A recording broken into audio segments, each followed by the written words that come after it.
एक middle class घर को ऑर्गेनाइज रखने के लिए ना हर वक्त हमें सिर्फ ऑर्गेनाइजर्स खरीदने की जरूरत नहीं पड़ती, बल्कि कभी कभार ना हमें बहुत सारी चीज़ें जीरो कॉस्ट टिप्स को फॉलो करते हुए और DIY को फॉलो करते हुए भी मिल जाती हैं, जो कि हमारे अपने घर से ही रीयूज़ होती हैं। कुछ शॉपिंग आपके साथ शेयर करूंगी और दिखाऊंगी कि मैंने अपनी स्मॉल वैनिटी को ना 2 कमरों के घर में किस तरीके से प्यारा सा सेट किया और उसको रीऑर्गेनाइज किया बगैर कुछ खरीदे।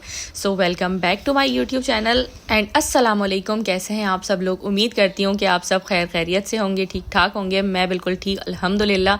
मुझे दुआओं में ज़रूर याद रखिएगा। आपकी सपोर्ट, आपके प्यार मोहब्बत, आपके अच्छे अच्छे कमेंट्स का बहुत शुक्रिया।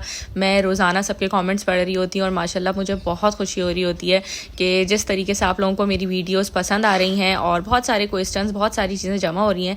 अभी मैं कुछ चीज़ों को वीडियो में ना एक कंप्लीट वीडियो एक टॉपिक पे इसलिए नहीं बना पा रही क्योंकि कुछ चीज़ें मेरे माइंड में पहले से सेट थी कि कौन कौन सी चीज़ों पे मैंने वीडियोस बनानी है। मैं बहुत सोच के रिसर्च करके कोशिश करती हूँ कि अच्छी और प्रोडक्टिव चीज़ें आप लोगों को दिखा सकूँ, जो रियलिस्टिक हो, फेक ना हो, और जो चीज़ें मैं फॉलो करती हूँ उन चीज़ों को ही ना आपके साथ मैं शेयर करूँ। अच्छा, यहाँ पे बात कर लेते हैं। मैं सबसे पहले जो है ना मॉर्निंग से अपनी रूटीन शेयर कर रही हूँ कि इसके अंदर मैंने किस तरीके से अपने पूरे घर को भी रीसेट किया था पहले, और आगे चल के वैनिटी का तो हमने दिखाना ही आपको कि कैसे मैंने वो करा ऑर्गेनाइज। बाकी यहाँ पे जो है ना मैं सारे घर को क्लीन कर रही थी। तो सबसे पहले तो मैं किचन में ही आती हूँ कि किचन को अच्छे से जो है वो पहले बर्तन वगैरह जितने भी होते हैं उनको वॉश करती हूँ। चूल्हा, स्टोव जो होता है उसको अच्छे से मैं नीट एंड क्लीन कर लेती हूँ और ये रेगुलर मेरी रूटीन है। सुबह के नाश्ते के बर्तनों के बाद जो है ना मैं धोने के बाद ये सारा कुछ मैं स्लैब्स जो होते हैं, स्टोव जो होता है और टाइल्स वगैरह चूल्हे के नीचे इस तरीके से अच्छे तरीके से मतलब कपड़ा जो है गीला करके और सर्फ वाला इस तरीके से करके ना उनसे मैं साफ़ कर लेती हूँ।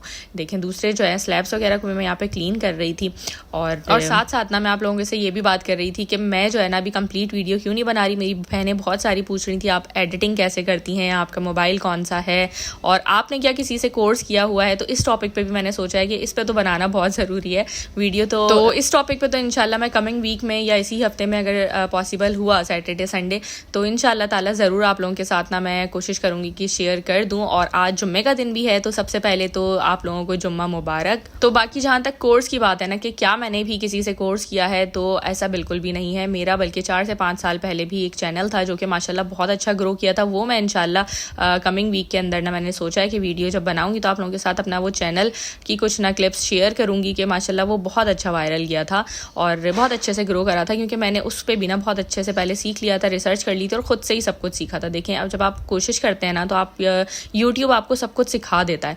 यूट्यूब पर हर चीज़ मौजूद है, आपको सब कुछ सीखने को मिल जाता है, तो आप वहाँ से सब कुछ सीख सकते हैं। मैंने भी वहीं से सब कुछ सीखा है और सारी वीडियोस वगैरह देख के अच्छे बड़े यूट्यूबर्स की जो अच्छे टेक वाले होते हैं ना, टेक्नोलॉजी की वीडियो हमें यूट्यूब के हवाले से बता रहे होते हैं, टेक के ऊपर बात करते हैं, तो उनसे ही मैंने ना सारी वीडियोस देख देख के सीखा था। और अभी जब दोबारा भी मुझे बनाना था अपना कंटेंट वगैरह तो मैंने सारी चीज़ें जो है ना दोबारा से देखी और नए क्रिएटर्स वगैरह ने क्या चीज़ें सिखाई हुई हैं उन सब से सीखा, जो कि फ्री ऑफ कॉस्ट वीडियोज़ डालते हैं, ठीक है ना। बाकी यहाँ पर आ जाते हैं कि मैंने जो है ना वो किस तरीके से वैनिटी अपनी साफ़ करी और साथ साथ कुछ बातें भी करते रहेंगे और आप लोगों के साथ ज़ीरो कॉस्ट टिप्स भी शेयर करूँगी। और ये देखें, बेबी ऑर्गेनाइज़र ना हमेशा मैं यहाँ पे साइड में ही अच्छा ऑर्गेनाइज़र ना मैं बहुत सोच समझ के ही ख़रीदती हूँ कि मतलब मुझे जिस चीज़ की ज़रूरत लगती है तभी मैं ख़रीदती हूँ कि हाँ इधर जो है ना अगर मुझे रखने की कोई चीज़ ऐसी ज़रूरत है और मेरे पास कोई चीज़ नहीं मिल रही तो आप लोगों ने देखा होगा कि मैं अपनी वीडियो के अंदर पुरानी चीज़ों को भी दिखा रही होती हूँ। जैसे कि कुछ पिछली वीडियोज़ में मैंने आपको दिखाया भी था एक कि मैंने अपने बच्चे की अलमारी को ना रीसेट करके उसका ऑर्गेनाइज़र बना लिया जिसमें अपने ऑर्डर के सामान वगैरह को सेट कर लेती हूँ और रख लेती हूँ। तो इस तरीके से ना आप लोग मतलब वही बात है कि मिक्स एंड मैच करके जब आप लोग चीज़ों को चलाते हैं ना तो वो बहुत अच्छी चल जाती हैं। जहाँ ज़रूरत लगे वहाँ चीज़ों को ख़रीदें कि हाँ मुझे इस चीज़ की ज़रूरत है या नहीं, तो फिर आप चीज़ों को ख़रीद लें और उसमें भी किफ़ायत शुमारी देखें अपनी।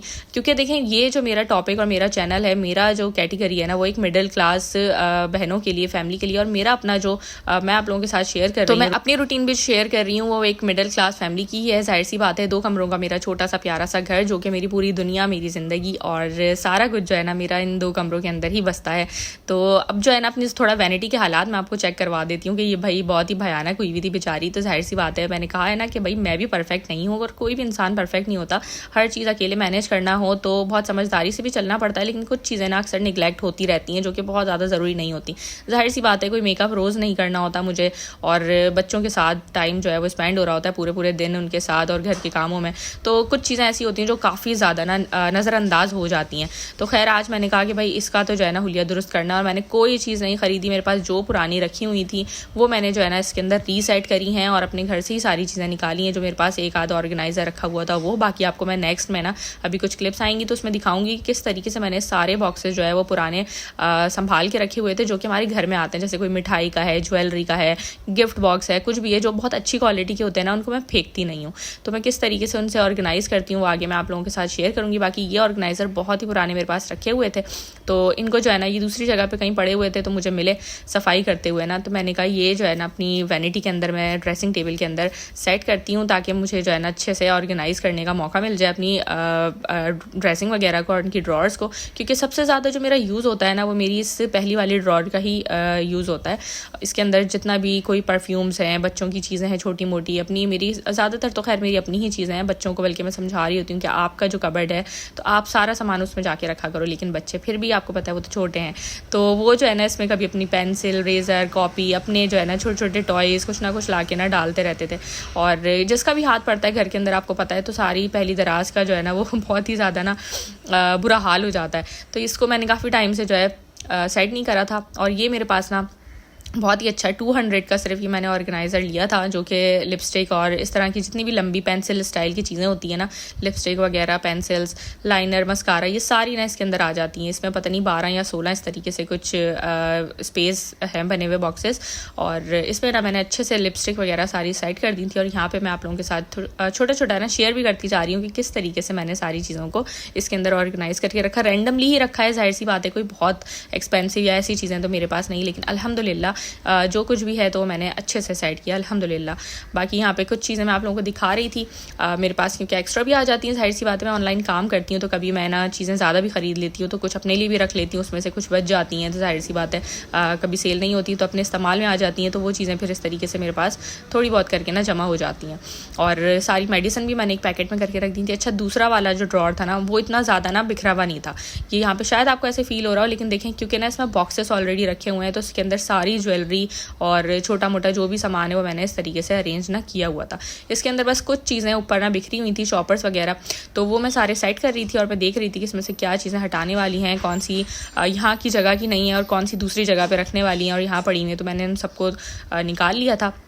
और साथ ही ना मैं आप लोगों को ये चेक करवा रही थी, भाई पर्स चेक करें कितना प्यारा है। पर्स नहीं, छोटा सा ये एक मेकअप पाउच कह लें या पाउच है, तो इसके अंदर आप अपनी रैंडमली चीज़ें रख सकते हैं, स्टेशनरी का सामान अगर बच्चियाँ चाहें तो, या इस तरीके से कुछ भी ना। तो ये इतने प्यारा लग रहा होता है। मैंने अपने मेकअप के लिए लिया था और ये मैंने जो है ना थ्रिफ्ट मार्केट से लिया था, जी हाँ, लुंडा बाज़ार से लिया था।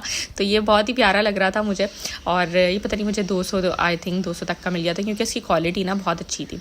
जबकि मैं चाह रही थी कि इसको और सस्ता ले लें, लेकिन खैर ये जो है ना मुझे बड़ी अच्छी रेट में मिल गया था, तो मैंने इसको ना यहाँ पर रख लिया कि कभी जैसे हमें जाना होता है अपने बैग के अंदर, क्योंकि मेरा बैग ज़्यादातर मैं बड़ा ही ले जाती हूँ बच्चों के साथ ना, तो इस वजह से मैंने ये पाउच ख़रीदा था कि कभी अपना मेकअप का छोटा मोटा सामान रखना हो, कोई ट्रैवलिंग हो, छोटी मोटी कहीं जाना हो, अम्मी के घर, बहन के घर, या वैसे ही कहीं दूर, तो आप अपना इसमें थोड़ा सा सामान रख सकते हैं। बाकी यहाँ पे चेक करें कि ड्रेसिंग जो है ना माशाल्लाह से मैंने सेट कर दी थी, और मेरे बेडरूम में ही ये मेरी ड्रेसिंग है, जो कि मैंने अभी कुछ टाइम पहले ना दोबारा से अपनी बनवाई है। जो मेरे जहेज़ की थी वो ख़राब हो रही थी बहुत ज़्यादा, उसकी दराजें बहुत ख़राब हो गई थी, टूट गई थी, तो ये मैंने ना बहुत कम बजट में रहते हुए इसको दोबारा खुद से मतलब लकड़ी सेलेक्ट करी और ये हमने ना ऑर्डर पे बनवाई थी। यानी ये बनी बनाई नहीं ली थी मैंने, ये मैंने जो है ना कस्टमाइज़ करवा के इसको ऑर्डर पे तैयार करवाया था। और ये सारा सामान लकड़ी वगैरह हमारी पसंद की, इसके हैंडल वगैरह, इस पर जो स्टिकर लगा हुआ है, सब कुछ ना मतलब मेरी पसंद का ही था। और इसका जो आइडिया मैंने लिया था ना वो मैंने नेट से ही निकाला था कि किस तरीके की वैनिटी अच्छी लगेगी, जो मेरे लिए ना स्पेस सेविंग भी और बार बार मुझे दराजें भी ना खोलनी पड़े, और इस तरीके से जो है ना मैंने खैर इसको ऑर्गेनाइज़ कर लिया था। और जो कुछ बेसिक सामान है ना, जो बहुत ही ज़्यादा बेसिक होता है, जैसे रोल ऑन्स हैं या कोई हमारा डेली यूज़ का मॉइस्चराइज़र वगैरह है, हैंड क्रीम्स हैं, लिप बाम है, वो चीज़ें, या नील कटर पाउडर वगैरह, हेयर स्प्रे, इस तरह की सारी चीज़ें, और रोज़ाना जो हमारे हेयर ब्रशेस वगैरह यूज़ हो रहे होते हैं, वो सारी चीज़ें ना मैंने बाहर ही रखी हैं। जो आप लोगों ने देखा है ना कि मैंने बाहर जो शेल्फ्स लगवाए हैं उनके ऊपर, और जो बास्केट रखी हुई है उनमें, उन दो जगहों पर मैंने ना वो चीज़ें रेगुलर यूज़ की, जो मुस्तकिल रोज़ाना यूज़ हो रही होती है, उनको वहाँ रखा। और बाकी डेली बेसिस पर थोड़ा कम, या फिर ना वीकली हमारी जो चीज़ें यूज़ होती हैं थी वो मैंने इस तरह पहली ड्रॉर में ऑर्गेनाइज़ कर दी। जैसे बहुत सारी चीज़ें होती हैं, आपको पता है बच्चों वाले घर में आपका अपना भी सामान और ख़ुद बच्चों का भी सामान, तो ये सारी चीज़ें जो है ना मैंने अल्हम्दुलिल्लाह इतना अच्छे से ऑर्गेनाइज़ हो गया था। बाकी ये बॉक्सेस तो मेरे पहले से ही ऑर्गेनाइज थे जिसमें मेकअप वगैरह मेरा रखा हुआ था। और देखिए ये भी मेरे बहुत ही पुराने बॉक्सेस हैं जिनको मैंने डिस्कार्ड नहीं करा, नहीं फेंका, क्योंकि सही चल रहे थे, स्टोरेज के लिए काम आ रहे थे। अच्छा अब यहाँ पे ना मैं आप लोगों के साथ ये शेयर कर रही हूँ कि देखें किस तरीके से ना मेरे पास ये गिफ्ट बॉक्सेस और कुछ हस्बैंड के ऑफिस से भी कुछ बॉक्सेस ऐसे आ जाते हैं अक्सर। और ये ईद मुबारक जिस पे लिखा हुआ है ना, ये भी कोई 2-3 साल पुराना बॉक्स है जिसमें मिठाई आई थी। और ये जो है ना मतलब अच्छे से साफ़ मैंने कर लिया था और बहुत हार्ड बॉक्स था ये ना, पतला वाला नहीं था। मिठाई का बॉक्स जो पतले होते हैं ना, आपको पता है उसमें तो आप रख ही नहीं सकते, कहाँ 2-3 साल चलेंगे, लेकिन इतनी अच्छी क्वालिटी का था कि मैंने इसको वाइप से साफ़ किया अच्छे तरीके से। इसकी स्मेल भी ख़त्म हो गई, इसमें थोड़ा सा परफ्यूम मार के ना, और इसको जो है ना मैंने अपनी ज्वेलरी वगैरह इसके अंदर रख ली। बाकी दूसरा आइडिया ना ये है कि आपके पास इस अक्सर जो है वो सूट वगैरह हम जैसे ख़रीद रहे होते हैं पैकेट वाले, तो हमारे पास उसके पैकेट्स जमा होते हैं, हम उनको फेंक देते हैं। तो उसके अंदर ना इस तरह बहुत सारी ज्वेलरी या आप अपना कोई भी रैंडम सामान, आप चाहो तो बच्चों की स्टेशनरी के लिए भी वो पाउच बना सकते हो। जैसे होता है ना बच्चों के लिए अगर स्पेस नहीं है, जगह नहीं मिल रही, उनका छोटा मोटा सामान जो स्टेशनरी का होता है, पेंसिल, रेजर, शार्पनर और इस तरह कुछ भी हो सकता है, कलर्स वगैरह जो घर के अंदर वो यूज़ कर रहे होते हैं, या आपका अपना सामान इस तरीके से आप ऑर्गेनाइज़ कर सकते हो बहुत अच्छे तरीके से। तो ये ना कुछ पैकेट्स थे जो कि सूट के अच्छे वाले मोटे टाइप के पैकेट होते हैं ना, क्योंकि उसमें भी क्वालिटीज़ आती हैं, बहुत पतले मटेरियल के भी होते हैं, लेकिन अच्छे सूट्स के अच्छे जो मोटे पैकेट्स होते हैं वो भी मैंने संभाल के रखे हुए थे। तो इस तरीके से मैंने इनको ऑर्गेनाइज़ किया हुआ था। अपनी वॉचेस भी मैंने जो है वॉच का जो है एक मेरे पास पैकेट आया था, उसमें मैं अपनी 1 से 2 वॉचेस करके मैंने रखी हुई थी और दूसरी वॉच इसी तरीके से दूसरे पैकेट में रखी हुई थी। तो आप लोग भी ना इस तरह ज़ीरो कॉस्ट से अपनी ड्रेसिंग या अपने घर के किसी भी कोने को जो आप ऑर्गेनाइज़ करना चाहो, अपनी कबर्ड्स, अलमारियाँ, तो आप लोग इस तरह से ना ऑर्गेनाइज़ कर सकते हैं कि आपके घर में कौन सी चीज़ अवेलेबल है। और जाहिर सी बात है, मैंने आपको ये भी बताया कि ख़रीदने की ज़रूरत जब पड़ती है तो हम ख़रीद भी सकते हैं, लेकिन समझदारी से। तो बस समझदारी और स्मार्ट होम मेकिंग ना उसी चीज़ में है कि आप लोग समझदारी से अपने पैसों को चलाएं और बचाएं। और ये सारी चीज़ें देखें, मैं अगेन कह रही हूँ कि मिडिल क्लास फैमिली और मिडिल क्लास जो होम मेकर्स हैं, मेरी बहनें हैं, और जो या फिर वो चाहती हैं कि हम जो है वो किस तरीके से हमें आइडियाज़ मिलते रहें किफ़ायत शुमारी के, तो बस ये सारी चीज़ें ना उनके लिए हैं। और यहाँ पे जो है ना बहुत ही अच्छा मुझे तो देख के सुकून मिल रहा था कि कितना जो है ना मैंने अच्छे से इसको वेल ऑर्गेनाइज्ड कर दिया। बास्केट रखने की वजह से देखें, और कुछ चीज़ें जो मेरे पास ऑलरेडी बॉक्सेस थे तो मेरी काफ़ी टाइम से ही बॉक्सेस में रखने की वजह से ना बहुत ऑर्गेनाइज हुई थी। सबसे ज़्यादा मेरी पहली ड्रॉर ही बिखरी हुई थी, तो खैर उसको मैंने बहुत अच्छे तरीके से समेट दिया था, साफ़ कर दिया था। बाकी आप लोग भी देख सकते हैं कि आप लोगों के पास कौन सी ऐसी चीज़ें हैं जो रखी हुई हों और बहुत अच्छी मटेरियल के आपके पास आए हुए हों गिफ्ट बॉक्सेस में, या कोई भी इस तरह के सूट के, ज्वेलरी के, वॉच के बॉक्सेस होते हैं। कोई अच्छा वॉच का बॉक्स ऐसा अक्सर हमारे पास आ जाता है जिसके अंदर भी ना आप अपनी वॉचेस या अच्छी ब्रेसलेट वगैरह सारी लगा के एक साथ ना रख सकते हो। तो बस समझदारी की थोड़ी सी बात होती है।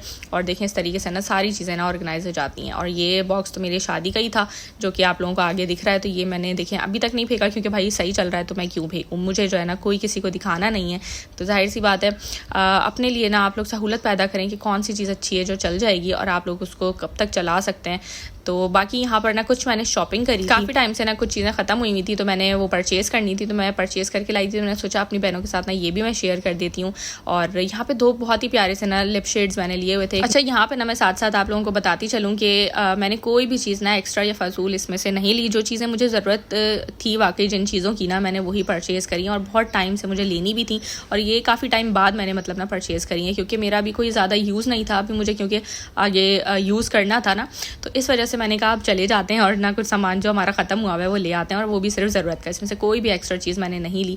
और यहाँ पे बहुत ही प्यारे से मैं आप लोगों को ना शेड चेक करवा रही थी। अच्छा ये सारी चीज़ें ना मेरा ऑनलाइन पे भी मिल जाती हैं, तो अगर मेरी कोई बहनें ऑनलाइन परचेसिंग करना चाहती हैं, बहुत ही रीज़नेबल प्राइजेस मेरे होते हैं, बहुत ही डिस्काउंटेड प्राइजेस होते हैं, ऑफ़र्स भी चलती रहती हैं। जैसे कभी 14 अगस्त है, ईद है, ईयर एंड सेल है, इस तरह न्यू ईयर सेल है, समर और विंटर, इस तरह हर तरह ना मैं सेल भी लगाती रहती हूँ। और अल्हम्दुलिल्लाह मेरे कस्टमर्स बहुत खुश होते हैं, सेटिस्फाई होते हैं, क्योंकि मैं जो है ना वो बहुत सारी चीज़ों के रेट्स जो हैं बाहर की मार्केट से और ऑनलाइन की जो स्पेशली हमारी मार्केट होती है ना, ऑनलाइन पेजेस पे जो चीज़ें मिल रही होती हैं बहुत एक्सपेंसिव, उनसे बहुत कम रेट में मुनासिब कीमत पे ना चीज़ें सेल आउट करती हूँ। और अगर मेरी बहन ना अगर कोई जानना चाहती हैं तो वो मुझे रब्ता कर सकती हैं, मैं उनको बता दूँगी। वो घर बैठे अगर काम भी करना चाहती हैं ना मेरे साथ, तो मैं उनको नंबर प्रोवाइड कर दूँगी, वो मुझे मैसेज कर दीजिएगा। अच्छा मुझे ना कॉमेंट आए भी थे कि आप क्या काम करती हैं, तो देखिए मैं यही वाला काम करती हूँ ऑनलाइन, जो कि जिस तरीके से दराज वगैरह पे काम हो रहा होता है ना कि आप अपने प्रोडक्ट सेल करते हैं, तो मैं खैर दराज पे तो नहीं करती। मैं इस तरीके से अपने जितने भी मेरे कॉन्टैक्ट्स मैंने माशाल्लाह 4 साल में अल्हम्दुलिल्लाह जो बनाए हैं उनसे ही मैं काम कर रही होती हूँ। और कुछ बहनें ऐसी भी हैं कि जो है ना वो मुझसे सामान लेके होलसेल रेट पे बहुत कम कीमत में मैं उनको देती हूँ और वो आगे अपना प्रॉफिट या मुनाफा उस पर रख के और उसको अपने हिसाब से सेल आउट करती हैं। तो आप लोग भी ना घर बैठे अगर जो करना चाहती हैं काम वो इस तरीके से कर सकती हैं। और यहाँ पे देखें बहुत ही प्यारे ना मुझे ये ब्रशेस लग रहे थे, ये इतने प्यारे इतने क्यूट थे, तो मैंने सोचा कि ये ले लेते हैं साथ में ना, क्योंकि मेरे ब्रश भी कुछ मुझे नीड थी ब्रशेस की, तो मैंने कहा वाई नॉट ब्रशेस भी ख़रीद लेते हैं। और ज़्यादा ब्रशेस की नीड नहीं थी देखें, तो मैंने बहुत बड़ा कोई पैक नहीं ख़रीदा ब्रशेस का, क्योंकि मेरे पास ब्रशेस रखे हुए थे। कुछ ब्रशेस थे जो मुझे लग रहा था कि मेरे पास जो है वो ख़राब हुए हैं शायद, तो मैंने छोटा पैक ना प्रेफर किया ख़रीदने के लिए। तो बस यही हमारी कुछ ना छोटी छोटी समझदारियाँ होती हैं जो कि हमें बहुत आसानी हमारे काम में पैदा कर देती हैं और हमारे लिए सहूलत मुहैया करती हैं कि हम किस तरीके से ना अपने बजट में रहते हुए एक घरदारी को पूरा कर सकें। क्योंकि ज़ाहिर सी बात है हर किसी का बजट होता है और लिमिटेड बजट में सारी चीज़ों को चलाना यही एक समझदारी है। और यहाँ पर हम आ जाते हैं, मैं जो है ना एक क्विक सा झटपट सा चिकन आलू का पुलाव बना रही थी। अच्छा ये यखनी पुलाव नहीं था, बस ये एक आप पुलाव टाइप भी समझ लें, क्योंकि ये जो है ना मसाला भूनेंगे इसके अंदर और बहुत ही क्विक रेसिपी है। तो देखिए मैं इस तरह की चीज़ें प्रेफर करती हूँ जब कोई ज़्यादा काम जिस दिन मैं कर लेती हूँ, और या अगर कोई दिन ऐसा होता है कि हमें कोई मतलब ज़्यादा काम एक्स्ट्रा करना है, कहीं जाना है आना है, कोई भी काम हो सकता है आपका एक्स्ट्रा, लॉन्ड्री अगर आप लोगों ने उस दिन करी है, कपड़े धोए हैं, तो आप लोग ना मैं आप लोगों को यही सजेस्ट करूँगी कि आप ये प्रेफर करो कि मैं जो है ना कोई खाना ईजी सा बना लूँ, या फिर कोई पहले से मैंने प्रिपरेशन करके रखी हुई हो तो उसको बस मुझे निकालना हो और उसको कुक करना हो। जैसे कबाब हो सकते हैं, या एक दिन पहले आप सालन ज़्यादा बना के रख सकते हो, फ्रीज़ कर सकते हो। तो खैर यहाँ पे जो है ना मुझे ये था कि मैं चिकन आलू का पुलाव इस तरीके से क्विक सा बना लूँगी। तो बस यहाँ पे सिंपल सी रेसिपी है मेरी कि मैंने प्याज को फ्राई किया, उसमें थोड़े से गर्म मसाले डाल के उसको अगेन थोड़ा सा फ्राई करा। उसके बाद चिकन आलू आपने डाल के ना अच्छे से इसको भूनना है, और लहसुन अदरक और हरी मिर्चों का जो पेस्ट मैंने बनाया हुआ था वो डाला, टमाटर, दही और वही बेसिक हमारे सारे मसाले मैंने ऐड कर दिए इसके अंदर, और बहुत ही मज़े का ना हमारा मसाला बन गया था। अगर आपके पास बिरयानी मसाला हो और आपको उसका फ्लेवर अच्छा लगता है ना, तो आप उसमें ना 1 चम्मच इसके अंदर ना इस पॉइंट पे वो भी ऐड कर सकते हो अपने नमक मिर्च के हिसाब को देखते हुए, ठीक है। तो उससे भी टेस्ट ना बहुत मज़ेदार सा हो जाता है। और यहाँ पे जो है ना सारे मसाले वगैरह मैंने ऐड कर दिए थे। बाकी आप लोग मुझे बताइएगा कि आप लोगों को मेरी आज की वीडियो कैसी लगी हो, कोई और क्वेश्चन हो तो मुझे बताइएगा। मैं पूरी कोशिश करती हूँ कि कमेंट्स में भी ना जवाब दे दूँ। जो चीज़ें मुझे लगती हैं कि वीडियो में बताने वाली हैं तो मैं बता देती हूँ अपनी बहनों को कि वो वीडियो में इंशाल्लाह शेयर करूँगी, क्योंकि अभी तो स्टार्टिंग है, तो इंशाल्लाह ताला आगे आने वाले दिनों में मज़ीद उनके ऊपर भी टॉपिक्स मैं बनाती रहूँगी। और वीडियो जो है ना यूट्यूब के ऊपर भी मैं इसलिए ज़्यादा बात नहीं कर रही होती क्योंकि मैं खुद ही न्यू हूँ, तो मैं सोचती हूँ कि मैं अगर टेक्नोलॉजी पे बात करने लग जाऊँगी तो शायद वो जो है ना जो मेरी नीश है, जो मेरी कैटेगरी है, उससे जो है ना वो काफ़ी हट जाएंगे हम। तो बाकी यहाँ पे रेसिपी में देखें मैंने जो है ना चावल भी ऐड कर दिए थे जब मसाला वगैरह अच्छे से भुन गया था, और चिकन काफ़ी हद तक जब बन गया था तो इसमें हरा मसाला ऊपर से ऐड किया, बहुत ही मज़ेदार सा, और ये हमारा क्विक सा ना पुलाव बन गया था। अच्छा थोड़ा सा जब पानी रह जाता है ना चावलों को सॉफ्ट और जूसी बड़े मज़ेदार सा बनाने के लिए मैं क्या करती हूँ, जब थोड़ा सा पानी बचता है इसके अंदर तो बस इसको आपने दम पे लगा देना है। और यहाँ पे आप लोग देख सकते हैं कि बड़ा मज़ेदार सा हमारा पुलाव रेडी हो गया था। इसमें थोड़ा सा फूड कलर ऐड किया था, और ये जो है ना हमने इंजॉय किया अपना खाना रात का, और साथ में फिर उसके बाद ऑफ कोर्स चाय पी हम लोगों ने, बहुत ही मज़ेदार सी बिस्किट खाए। और आप लोगों ने मुझे ज़रूर बताना है कि आप लोगों को आज की वीडियो कैसी लगी, कोई भूल चूक हुई हो तो माजरत उसके लिए। और क्योंकि सारी सी बात है हम इंसान हैं और इंसान जो है वो ख़ता का पुतला है, तो आप लोग जो है मुझे ज़रूर कमेंट्स करके बताइए कि आप लोग भी ना मुझसे ज़रूर शेयर करिए कि आपके पास ऐसे कौन से ज़ीरो कॉस्ट स्टेप्स हैं जो आप लोगों के लिए काम करती हैं। और मुझे दुआ में ज़रूर याद रखिएगा। मिलते हैं नेक्स्ट वीडियो में, तब तक के लिए अल्लाह हाफ़िज़, एंड चैनल सब्सक्राइब कर दीजिएगा।